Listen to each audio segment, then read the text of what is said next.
warm welcome to everyone to the 7th episode of All About Phage Therapy. We have with us today Dr. Jean-Paul Pirnay. He joins us from Brussels in Belgium. He is the director of the Lab for Molecular and Cellular Technology at the Queen Astrid Military Hospital. And in his position there, he oversees the phage research that's been happening at the Queen Astrid Military Hospital, which has become the epicenter for phage research in Western Europe over the last few years.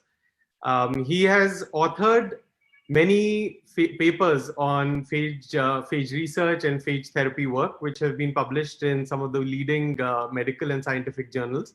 And two of his papers have been very significant, the one on Magistral Phage in 2018, and the recent one on phage therapy in 2035, which is his vision for phage therapy in the future. It's a pleasure to have you here, Jean-Paul. Welcome.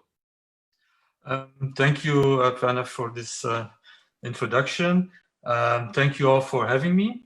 Good afternoon, good evening, or good morning, wherever you might be. It's an honor for me to have been selected as a guest in this series with all those renowned real phage therapy experts. I will do my best to answer your questions. Thank you. No, it's a pleasure for us to have you here. And I want to tell you that we had a lot of people writing into us saying that they want to have you, they want to see your talk on this forum. So it's a pleasure to have you here. Thank you.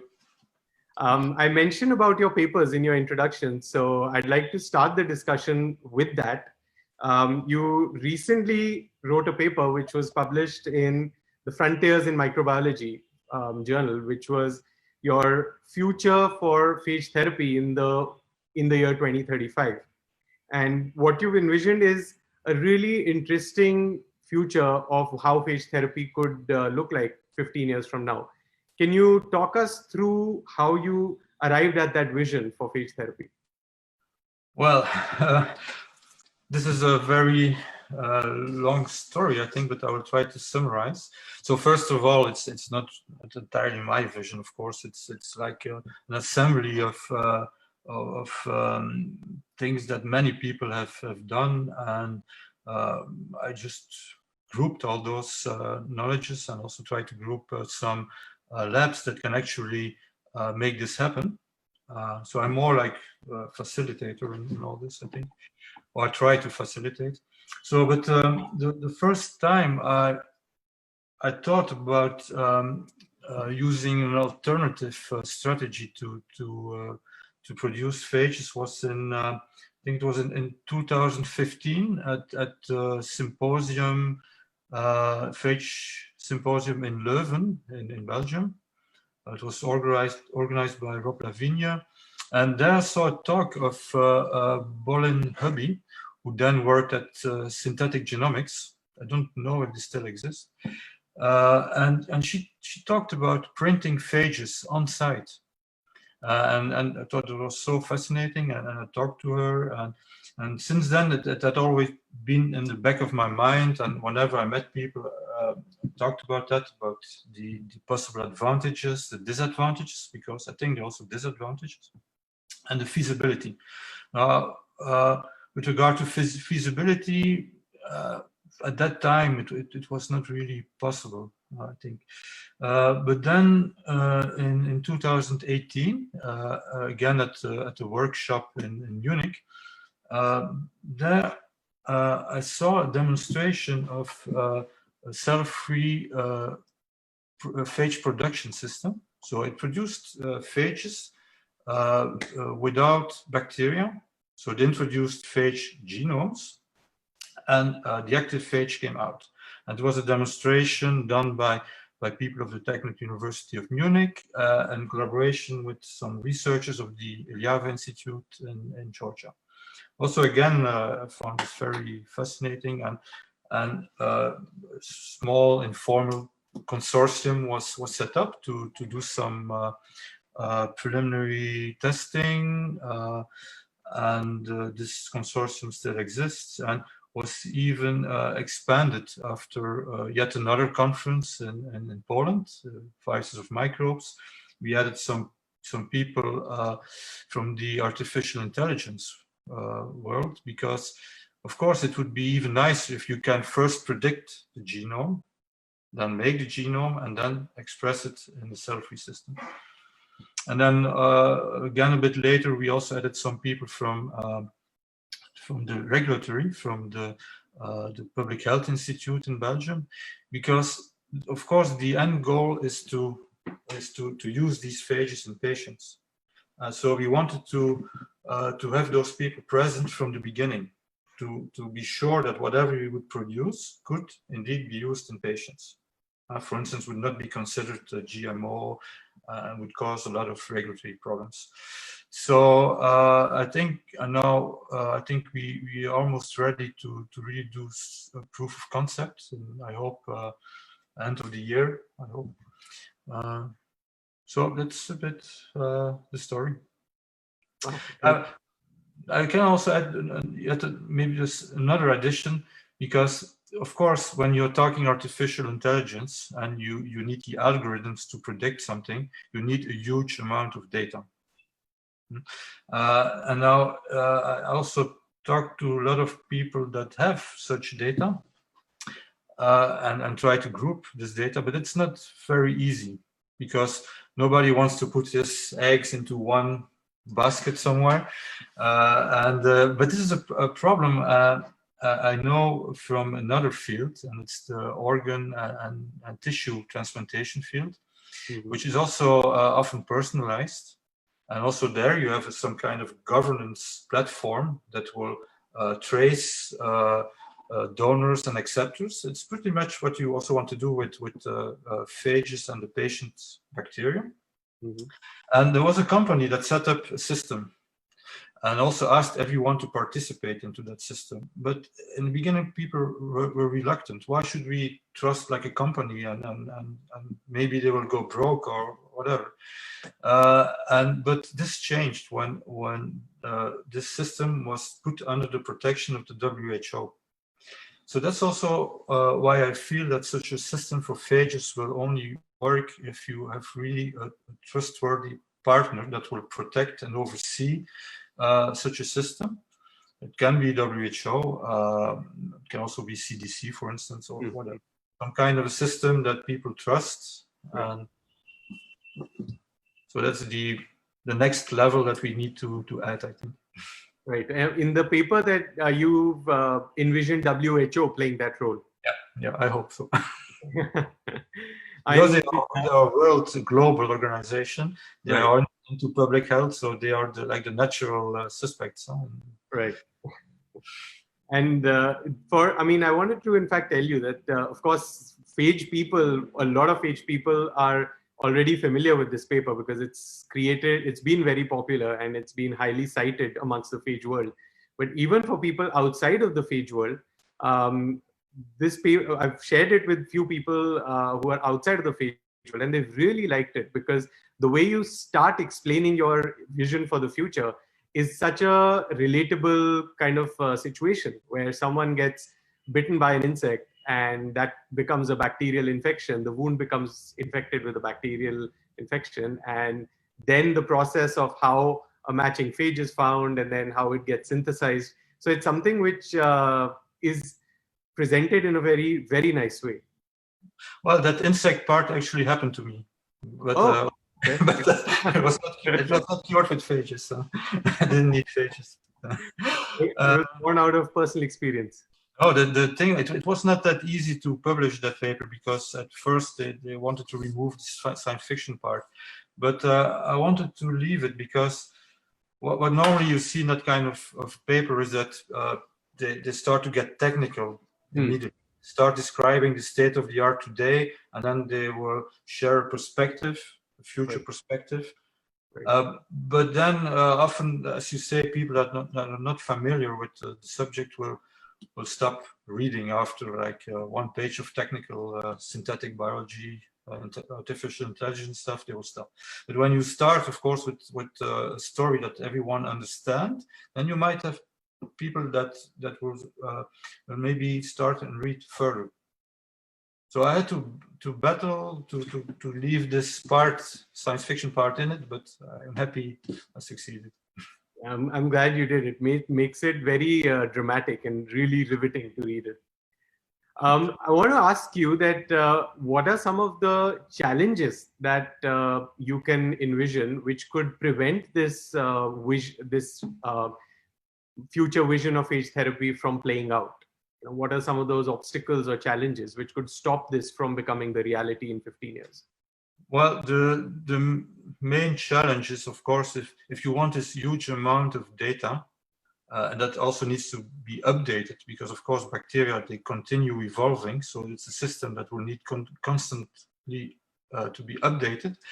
And with a lot of data, you would like to have the community to also insert data. And the paper, as an example, I give schools or villages that would then send in phages and bacteria, or if they can, even sequences, and would get something in turn for that. I think I suggested phage coins or something like that. Yeah, yeah. And then you would have also some industry that would play into that system, producing isolation kits for the community or offering sequencing facilities. But this is also the weak part. Huh? So technically, I'm sure you could develop these algorithms, but the part where you will have a large inflow of data or phages or bacteria, I think this is the weakest part, and will, of course, depend on whether, for instance, organizations like WHO will create some incentives for that, and also industry will like it. But that's hard to predict.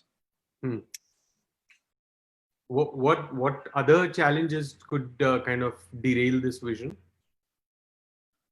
To derail it, yeah, I think it's a lack of data, Yeah. and we would not be able to develop real algorithms that will deliver therapeutically relevant results. But not on the production side of it, not the synthesizing side of it. Well, it will be challenging for some phages and some bacteria that will maybe need to have addition of certain factors. But I think, in 15 years, these challenges are manageable, I think. I think the main challenge is the AI part and the data you need for it. So going from your recent paper, which is Phage Therapy 2035, to the paper that you published 2 years ago, which was on the Magistral Phage. And that paper has been, I think, one of the most cited papers when it comes to regulatory frameworks for phage therapy. Can you talk us through the Magistral Phage regulatory framework that has been adopted in Belgium? Yes. So first of all, I want to stress that it's not an entirely new framework. Huh? In fact, what we did is we put the phages into an existing one. We squeezed them in, as to say. We had to make some adaptations, but and because magistral preparations is something that exists in Europe, and in US they call this compounding pharmacies. Right. And it's part of the European directive on medicine products. But since it's a directive and not a regulation, this means that every country or every EU member state has a slightly different version of this part. But in fact, when you look at the directive, you have two parts. You have the industrially produced medicine products, and then you have the magistral preparations. Magistral preparations are medicine products. They are drugs. Only they are not industrially prepared. And they are also on a patient-named basis. They are personalized. But in our view of phage therapy as a flexible concept, this is not a problem. Of course, I guess for companies that would like to commercialize defined and stable cocktails all over the world, this framework is less suitable, of course. But adopting this framework does not mean that the other framework is not valid anymore. So in Belgium, you can do both if you want. So you could have like companies developing some first-line broad-spectrum cocktails, and having some smaller companies or even institutes producing personalized phages for certain applications where maybe also the industry is not really interested in. There's no market, for instance. It's a bacterium where you don't have enough infections to be commercially viable, for instance, or an indication that is not commercially viable. So, but the basis of this magistral preparation is that these phages are not produced according to GMP requirements. You don't need to have the preclinical data or the clinical trials before you can use them. And so these phages need, of course, they need to be produced according to certain requirements, and they will also be tested. But this is more like a pragmatic framework. So the production is according to monograph, and I have it here. This is the entire monograph. It's 3 pages. That's how you produce phages. It also includes testing. Okay. It's very pragmatic. The testing needs to be performed, of course, by an official lab that is certified for the release of medicine products. In our case, this is again the lab that I mentioned before of the Public Health Institute. It's called Cienzano today. So the cornerstone, of course, is the release of these phages by that institute. The production can be very fast, also totally not expensive, and it gives you a certain flexibility. You can also allow to, so normally to come in your bank, to put a phage in your bank, you first need to make a genomic passport. And this takes most time because you need to sequence the phage, and then the sequence needs to be analyzed by experts of the institute. Also PCR needs to be developed, etc. You have to do this one time for each phage you put into the bank. Okay. One time. Of course, when you do a production of a batch, you need to do another quality control on the batch you have produced. But this is very simple. It's pH, it's bioburden, it's endotoxin level. It's, of course, the titer, so the activity, and also the identification of the correct phage. But this goes quickly. But you can even go quicker. If you have a patient that is really desperate and is dying, you are allowed to produce a phage that is not in your bank yet. But you need to promise that you will do the genomic passport later and to provide this data. And if this phage is not good, it will not enter your bank. It will have been used one time to cure the patient, and that's it. Okay. So in this process of the magistral phage, it requires a fairly close kind of working of the pharmacist with the phage bank and the doctor who's treating the patient. Would you like to maybe present a graphic to kind of show that step-by-step process?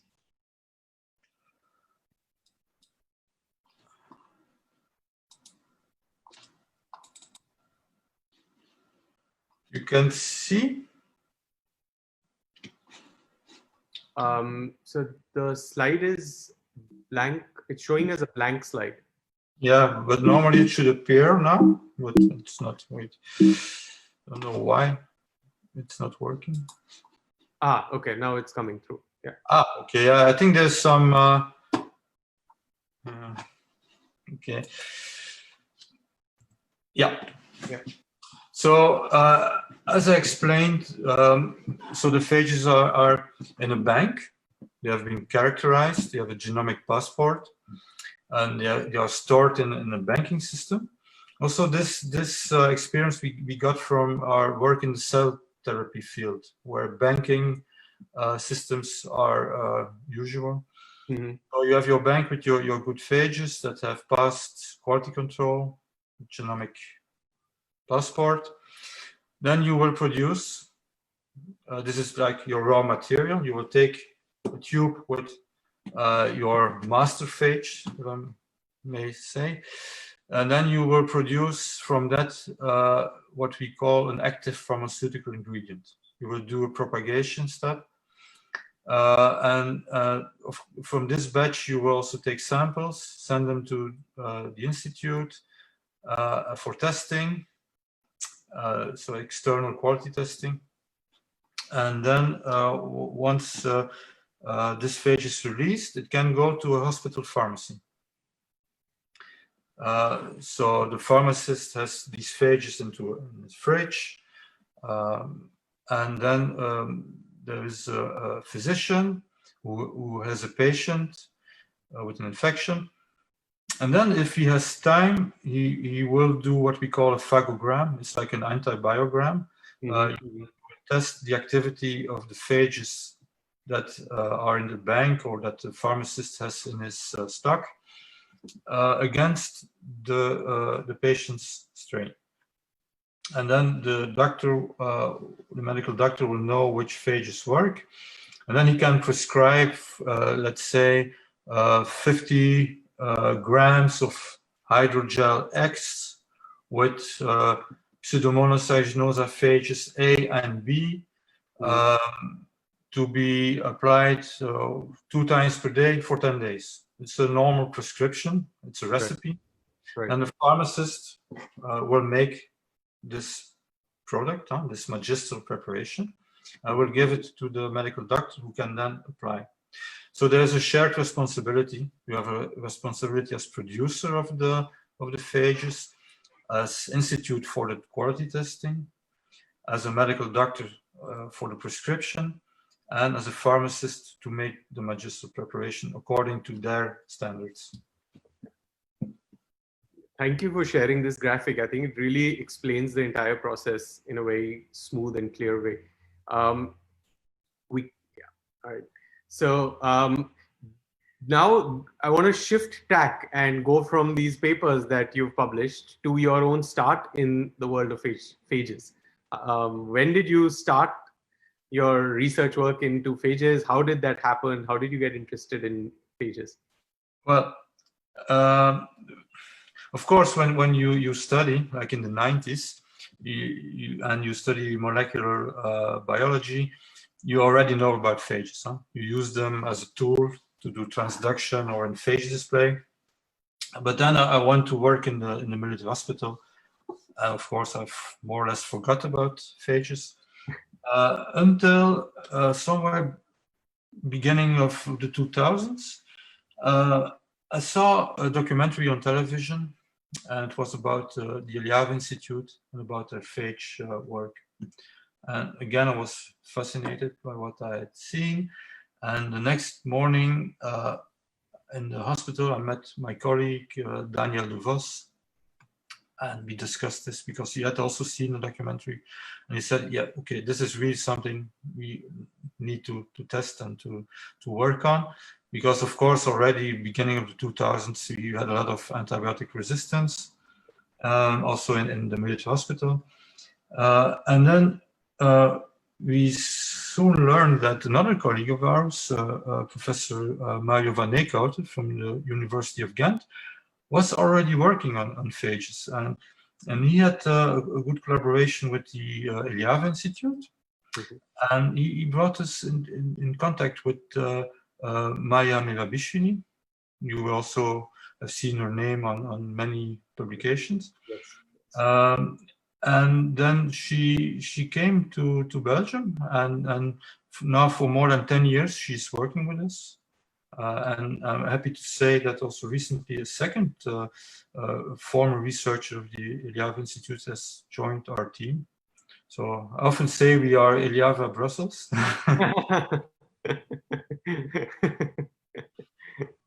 So in fact, most of the things we do is based on their experience. Of course, we put some kind of a Western European source of perception of quality on top of their work, but that's all, you know. And then I remember that then we started to write proposals to get some funding to do this research. And the first proposal we submitted in 2003, for funding by the military academy. And this project of this proposal was scored by, I don't know, a dozen or so experts, and we scored 4 out of 20. So obviously we didn't get the funding, but one of the experts had written, because everything was in written, had written science fiction on the proposal. But we persisted, and I think since 2005 we always have at least one phage project funded by the military academy. So and meanwhile, more than 15 years later, we have the entire chain of phage research activity, from isolation over characterization to application into patients under one roof. And this is maybe what is more exceptional, because you can have some universities doing some fundamental research, you can have hospitals applying them, but here everything from isolation from the environment until application on the patient is at one site. So that's the current kind of landscape that's there at the Queen Astrid Military Hospital with the phage work. Yeah. Would you like to share some of the more kind of significant research work that's happening right now at the hospital, as well as some of the more significant and remarkable treatment experiences that have been there? Okay, so let's see. Today we have a project on the coevolution of bacteria and phages in patients. Mm-hmm. So you can see a lot of papers on in vitro coevolution and the emergence of, for instance, bacterial phage resistance. Right. But we try to do this in the patient, because we think it will be totally different. Because, you know, to become resistant to a phage in a test tube with ideal temperature and ideal medium to grow in, mm-hmm. And also no pressure on the immune system, it's fairly easy to select for mutations to give resistance to phages as a bacteria. But in vivo conditions, where you also have to fight the immune system, for instance, or other antimicrobials, it's less obvious to become resistant. It happens, we see it happens. So there are some preliminary results and you can see it happens. But we are now trying to look at these resistance mechanisms, because they will be different. Also the timelines will be different. When does the resistance appear? And also, how can we avoid this? So that's one pillar of research. This is Maya's project. Another project is look at formulations of phages, like to dry them, to lyophilize them, to put them into capsules. Really the formulation, how we use them in patients efficiently.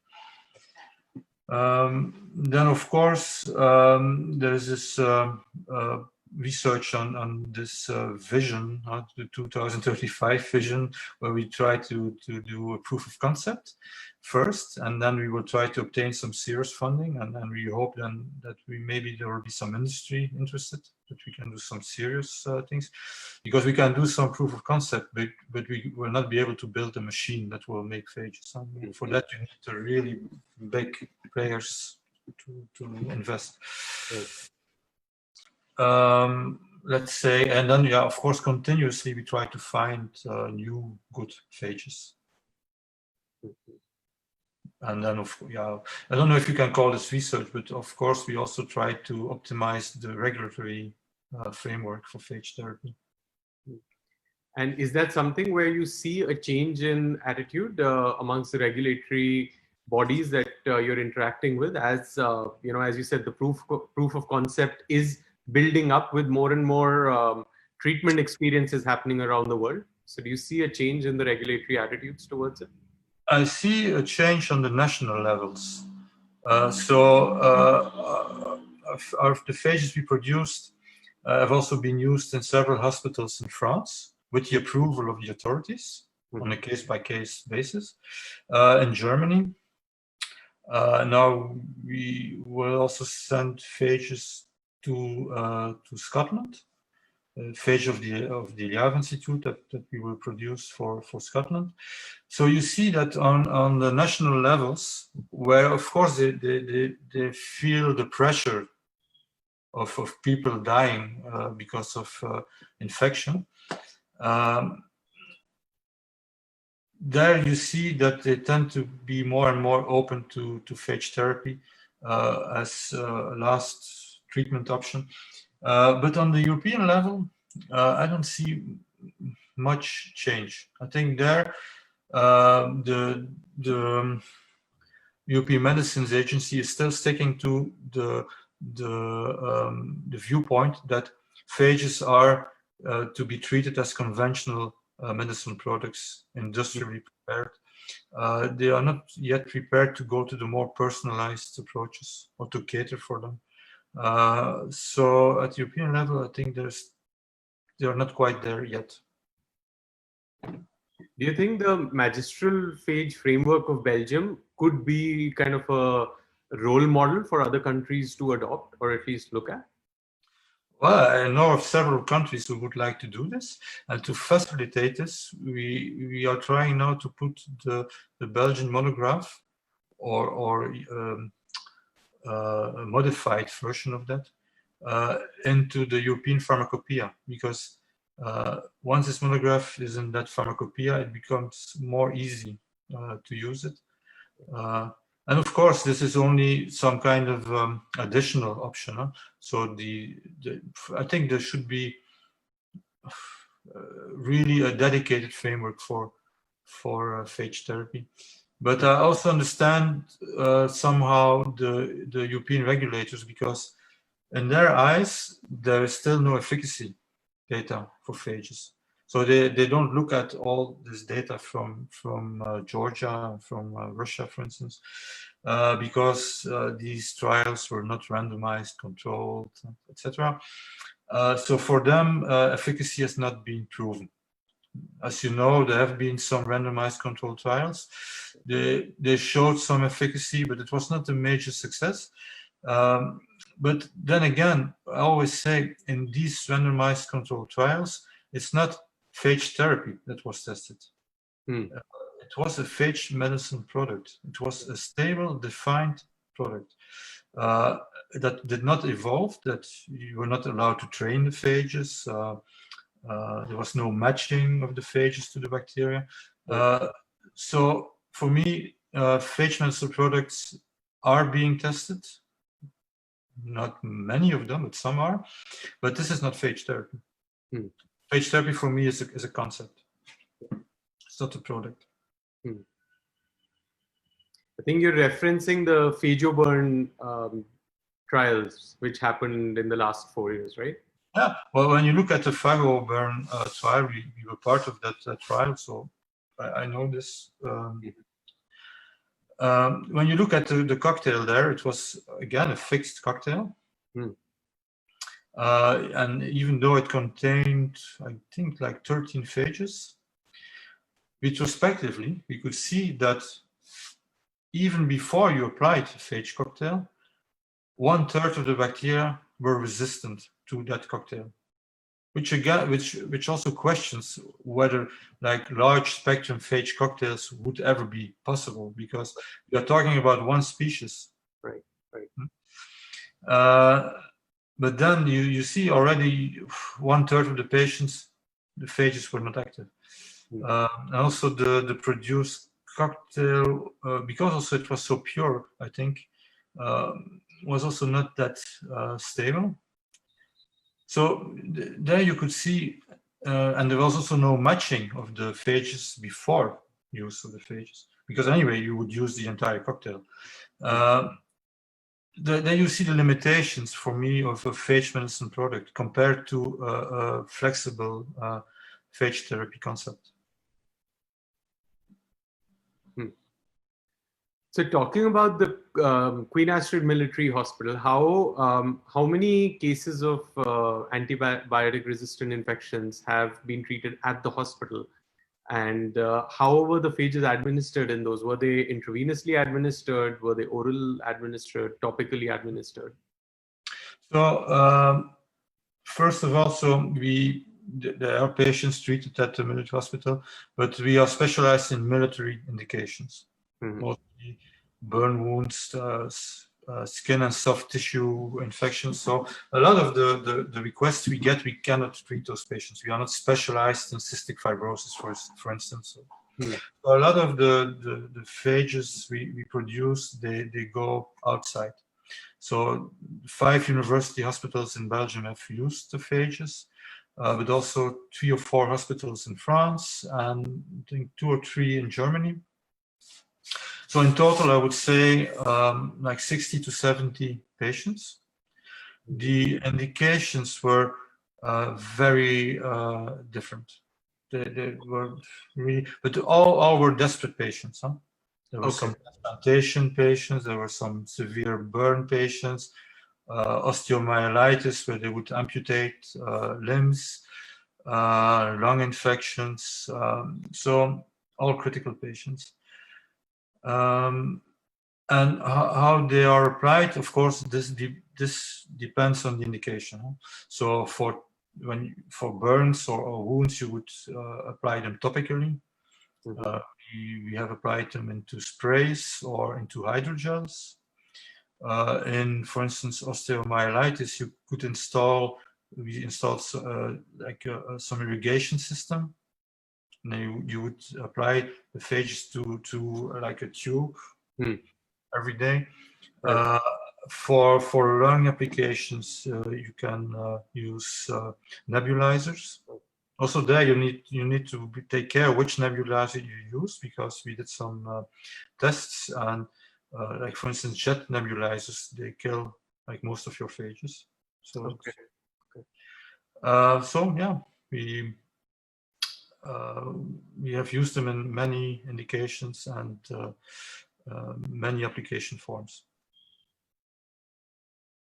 And can you highlight some of the most dramatic kind of treatment experiences that have happened? Some of the most remarkable experiences in terms of the treatment out of these 60 or 70 people who've been treated? Well, that's easy. The one that sticks most in my mind is it was a child of 13 months. It was 1 or 2 years ago, and a child that got a liver transplantation in northern part of Africa, but there was rejection and there was infection, and this patient, this small boy, was transferred to a university hospital in Brussels, the Saint-Luc Hospital, who specializes in pediatric transplantations of liver. And there, of course, they saw liver infection with numerous abscesses, blood infections, chronic blood infections, and causative bacterium was Pseudomonas aeruginosa, and it was extensively drug resistant. Even colistin was not working. And of course, this was like a therapeutic dead end for the team, transplantation team in Saint-Luc. Also because when you have infection, you cannot like transplant a new liver, you know, you also get infected.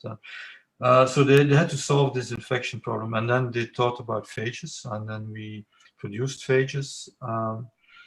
Now, these phages were applied into the abscesses. They were injected into the abscess, but also intravenously. Okay. And after a while, the infection was gone. But they decided to continue the phage therapy, waiting for new liver to prevent the infection to come back. You might have some niche somewhere with still some bacteria left, and you don't want them to come back. Right. So this means that this child, or it's even a baby, 13 months, got intravenous phage therapy for 86 days against a gram-negative bacterium. And this child, we saw this child. He visited our center, I think 6 months ago, and this child is now doing really well. He's got a new liver. He's playing. So this is the case I think that I really will remember the longest. That's a remarkable story. Thank you for sharing that. And I mean, it would have been such a rewarding experience for you as well to have had that child visit you 6 months ago. I mean, yeah, it's good as that's the big advantage. I think that's why I like the work in the military hospitals. It's just because you do your fundamental research in the lab, but you also see you get the reward of seeing, like, okay, I'm not doing this for nothing, you know. This is right. You get to see the outcome as well. Wow, that's amazing. That's an amazing story. So we're going to go back to what we started the questions with, which was your paper about the future that you envision of phage therapy. We have a lot of young scientists who are now getting interested in phage work, not just in India, but in other parts of the world as well. What would be your message to a lot of young scientists, a lot of young students who are possibly considering phage as their area of research, and what if they want to know what kind of opportunities that there could be in this field over the next 5, 10, 15 years? Well, what would be your message to those students and young scientists? Oh, I think, yeah, of course, you read the literature to start with. You try to visit some labs and try to maybe go to conferences if you have the opportunity to talk to people, and to be ambitious. I think this also what I see is this synthetic biology part, artificial intelligence part. This is very interesting for younger people. They are the internet generation. So you will need them because you know, I'm too old for all this stuff. You will need to have young internet people and to carry on this work. I mean, artificial intelligence plays a big role in the paper that in your future that you envision, Phage Therapy 2035. But I think, well, you know, I do some evaluations of projects in a call that is called Future and Emerging Technologies, and there I see a lot of artificial intelligence in all fields in medicine. It's really hot topic, you know. Mm-hmm. Also, I think when you use words like bioprinting, synthetic biology, artificial intelligence, and you have this in your proposal, you have a high chance of getting funded today. I was just getting to that. Do you think that increases the chances of getting funding for projects when you incorporate these technologies into? These are the buzzwords. you add some disruptive innovation to that cocktail, and then you have a good chance. That's a really good tip. All right, so I'm going to take some of the questions that we are getting from the people who are viewing this session. So I'm just going to put some of those questions to you one by one. So the first question I'll put to you is from Atif Khan.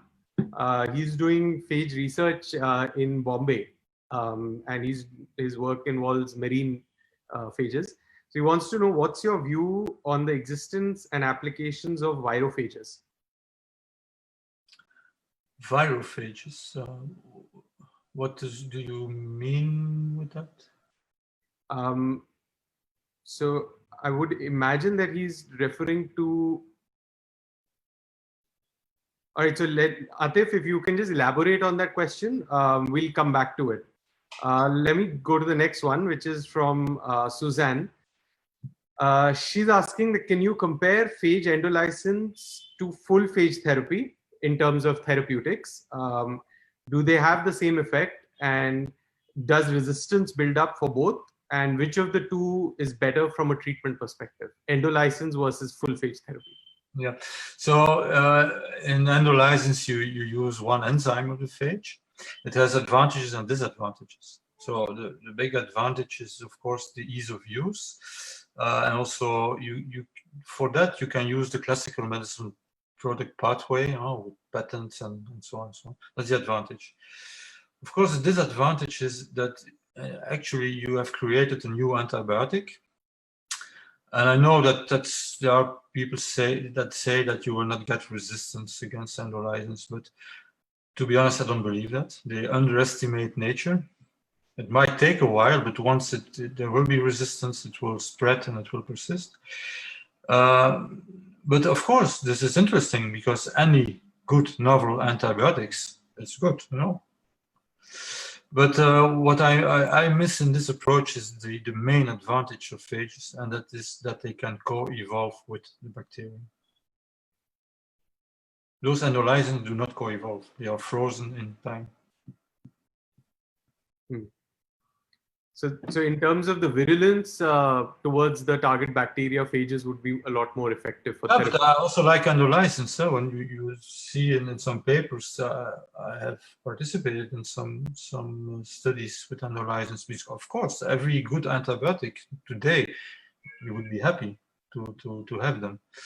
But I like the phage therapy as a concept, as the evolutionary aspect. Right.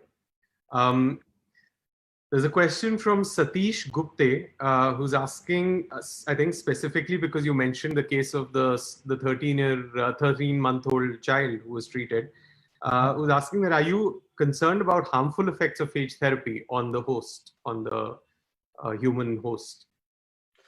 Well, until now, we have not seen any adverse events.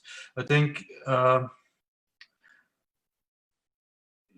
of course, you need to purify your phages when you are going to use them intravenously. You don't want to have endotoxins. Of course, you can have some impact when you kill a large number of bacteria. These bacteria will also free some toxins. But that's not different as with antibiotics or other antimicrobials.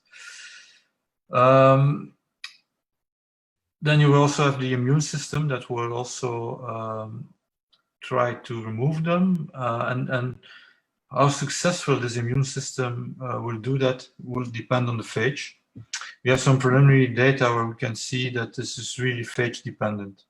Some phages will be removed after 6 days. And then there's a phage that, for instance, that is not removed.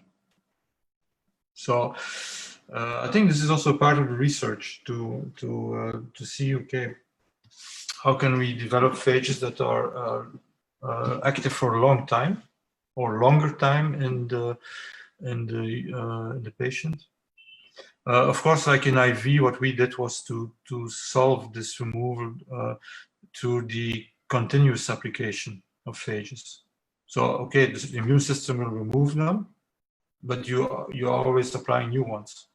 Right. But of course, in some indications, this is not possible. So I'm not worried at all about the safety aspect. Also, when you look at all those studies that have been performed in Georgia, so many thousands of patients, if there would have been some serious adverse events, I think we would have known by now. Right. Oh, so that answers that question fairly comprehensively. There's a question from Gabrielle, who's asking about the prophylactic use of phage therapy as a preventive for bacterial infections, especially for people in certain risk. Either they're traveling to certain endemic regions or they're in certain risk categories for developing conditions like UTIs. He's wondering why this is not used more frequently, and why whether this can be used and why it's not being used more frequently. Well, I think in general, phages are not used a lot today. It is a general problem. Prophylactically, of course, I think they will probably work even better prophylactically than once the infection is settled. But the thing, personally, I would like to see first then some data on bacterial resistance to phages, because otherwise, if we are going to use them everywhere prophylactically, I'm afraid that we are doing the same mistakes as we did with antibiotics. Right. I don't say we should not do it, but let's see first when we will use them at large scale everywhere. What will this do to the bacterium? They are bound to react, but I don't know. We don't know how. Right. So going back to the question that Atif Khan had said about virophages, he's elaborated on that, saying that virophages are small double-stranded DNA viral phages that require the co-infection of another virus. And they rely on viral replication factory of the co-infecting giant virus for their own replication. So his original question was, what is your view on the existence and application of virophages? I've never thought about that. And also here, I need to admit that I'm not a big phage expert. So it's a pity that Maya is not here. She would probably be able to really answer this question into detail. No, I'm afraid that it sounds more complicated than normal phage therapy. I would say for now, let's first see what will happen when we use normal phages, and then if you have to have like combination of phages, yeah, maybe. I don't know. I have no idea. Suzanne has a question about dosing and prescribing phages. So she says at the Eliava Institute, they prescribe phages to take for 20 days, continuous dosing, and then a stop or a gap of 14 days. In Belgium, they give phages for 10 days, and then there's a gap. So why is there a difference in these treatments or prescriptions, and which works better, to continuously take phages or have these gaps in between? Well, that's a good question. But even in Belgium, it will depend on which hospital you will contact. Because we deliver phages to physicians in other hospitals, but then they are free, of course, to apply their own protocol, and we see differences. Some will indeed do 3 weeks, some do 1 week. But what I see is that often they try to mimic what they did with antibiotics. And again, I don't think that's a good idea, because they still tend to see phages as antibiotics. They will use the same treatment schedules, and it's not necessarily so that we should do this. And I would trust much more the experience of the Eliava Institute, where they have like 1 century of experience.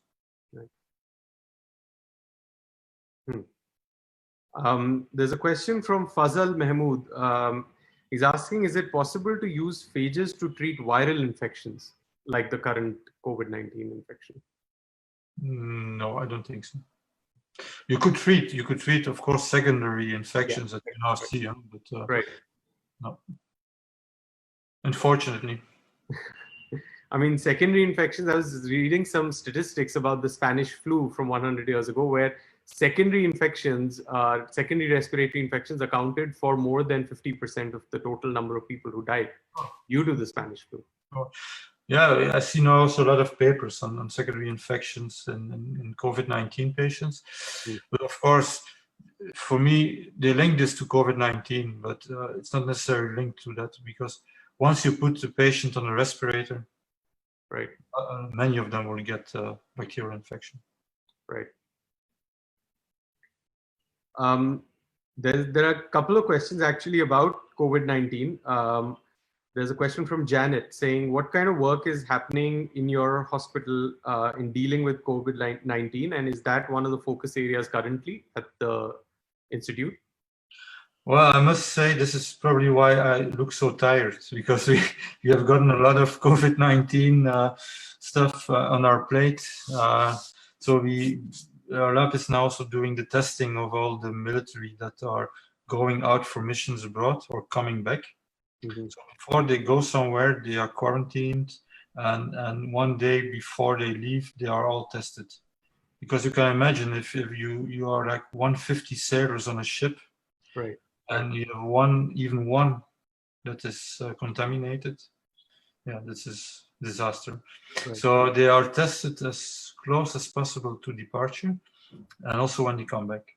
Now, when they come back, the interesting part is they come back from all over the world, and then we also have some positive samples, and then you do some sequencing, and then you get some interesting data on COVID-19 in Africa, for instance. And then another study we are involved in is to see if you can use saliva as a sample for testing. Mm-hmm. Because it's easier to sample than the nasopharyngeal swab, at least in some patients. And this is a large national study with thousands of patients. Mm-hmm. So, and the next question also is about COVID-19. From Nicole, she's asking, what's your opinion on the global reaction to this COVID-19 pandemic? And how is it justified, the kind of lockdowns that all we see across the world? Because there have been pandemics in the past which haven't elicited these kind of responses. Yes, I think now, I feel that there's also a lot of panic. This is also because we are now with the internet, and you see data from everywhere, and it's creating, of course, this panic. But I think it's too early to say what is the right approach to this pandemic. Is it a lockdown or not? Because also it will depend probably from the country. Some countries will be able to do a lockdown for a few months without too much impact on the economic system. Others, like for instance, some countries in Africa, I don't see how they can afford to close down everything for months. People will just starve. They have no food. So I don't know. I think the next year or so will when we will evaluate all those measures, hopefully will tell us what we need to do in the future. Mm. I think it's a trade-off between lockdown and the effect of lockdown on economics, but also on the people themselves. Because we also in Belgium, we were in lockdown.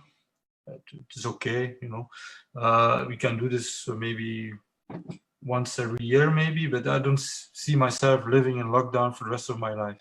Right, right. I will move to Florida then. Right. So there's an interesting question on the use of bacteriophages in shrimp cultivation. So this is from Mohammed Eddy.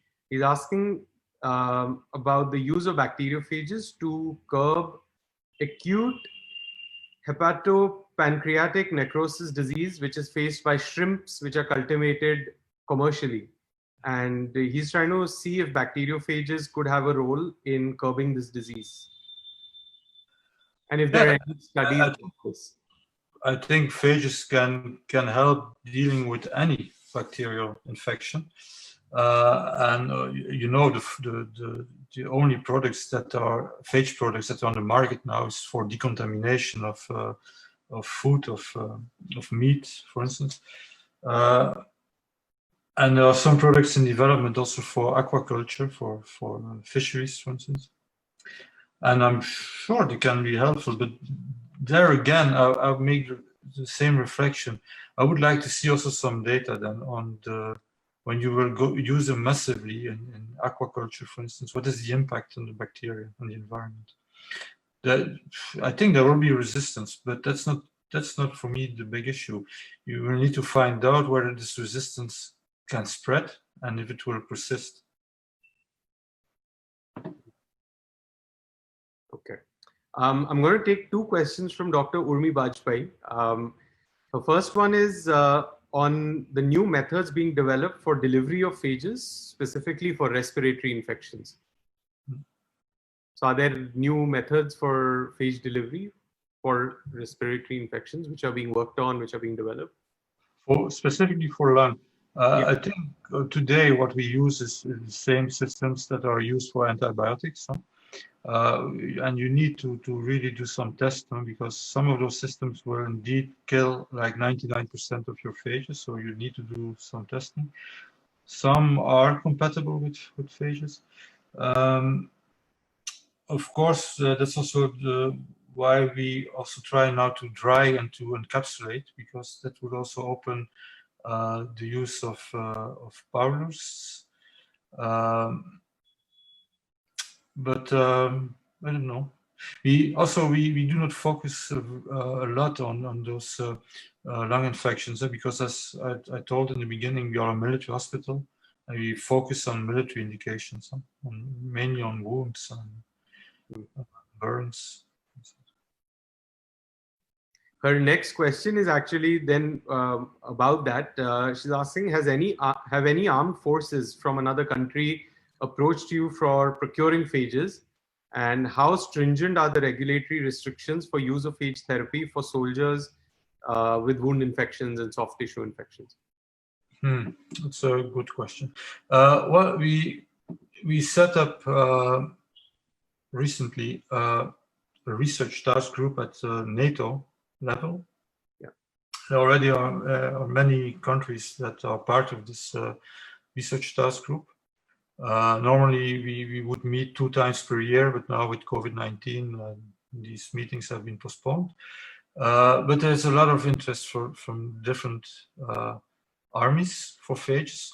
Of course, as some of the viewers know, a lot of phage research has been performed in context of war. Like the Finnish campaign was one of the first mass applications of phages. They were discovered in the First World War, for instance, by Félix Duel in the trenches in France. So there's a lot of interest, and we have some collaborations with the French military, with the German military.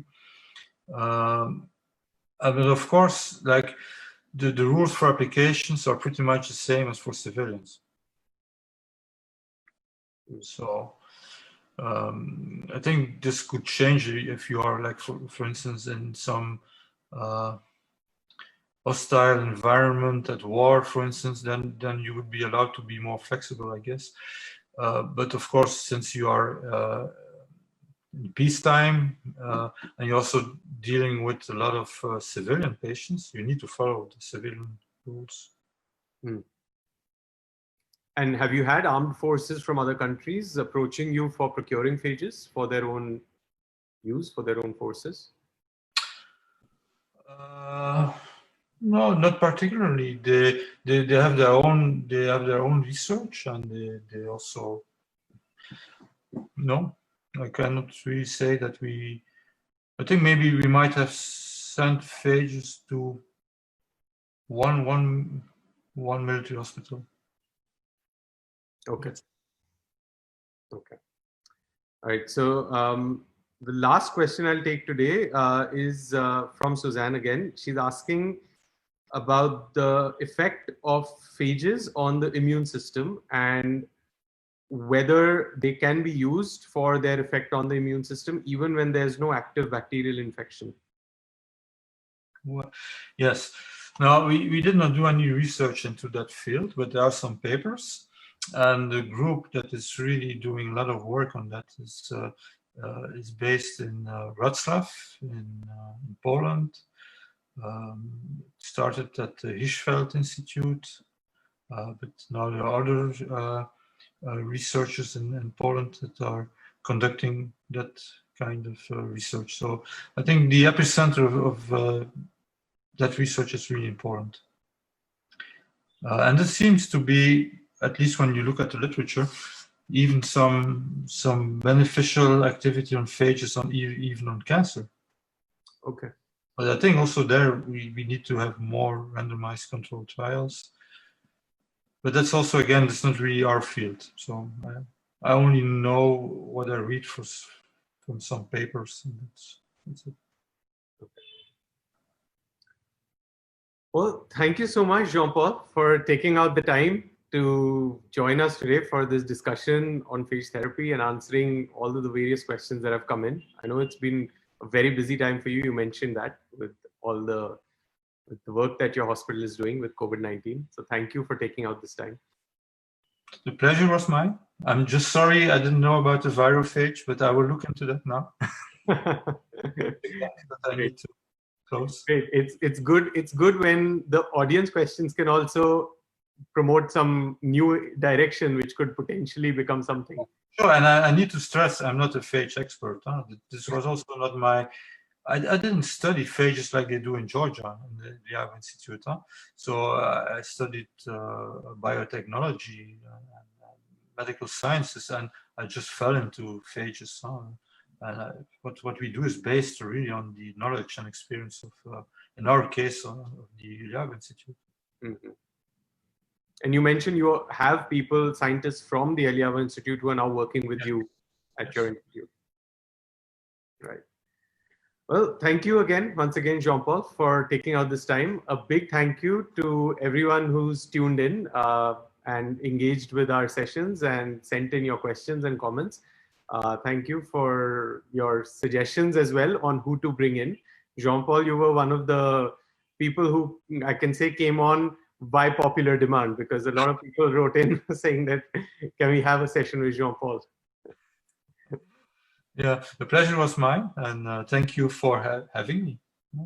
Thank you. And then we'll be back soon with another episode. So do stay tuned in to our social media channels. We'll put out the information on that soon enough. And in the meantime, everyone stay safe, stay healthy, take care. Goodbye. Bye-bye.